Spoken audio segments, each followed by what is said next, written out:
Saudi আরবে একের পর এক বিস্ফোরণ ঘটছে, মধ্যপ্রাচ্যে উত্তেজনা তীব্র। সম্প্রতি রিয়াদে অবস্থিত মার্কিন দূতাবাস লক্ষ্য করে ড্রোন হামলা চালিয়েছে ইরান। এই অবস্থায় ফুটবল বিশ্ব সুপারস্টার ক্রিশ্চিয়ানো রোনালদোকে ঘিরে অনিশ্চয়তা তৈরি হয়েছে। 2023 সালে আল নাসরে যোগ দেওয়ার পর থেকে রিয়াদে অবস্থান করছেন রোনালদো।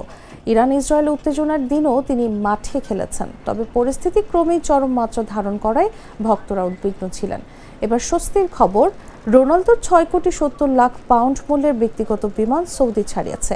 তবে ভেতরে তিনি ছিলেন কিনা তা এখনও নিশ্চিত নয়। দ্য সানের প্রতিবেদনে বিমানটিকে উড়ন্ত প্রাসাদ বলা হয়েছে, যা 19 যাত্রী বহন করতে পারে এবং 7,000 মাইল পর্যন্ত বিরতিহীনভাবে উঠতে সক্ষম।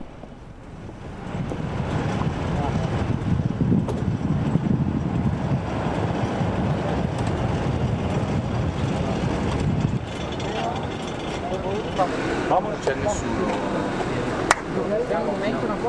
Vediamo solo l'ultima forza. Chi viene dietro questa? Siamo noi con questo.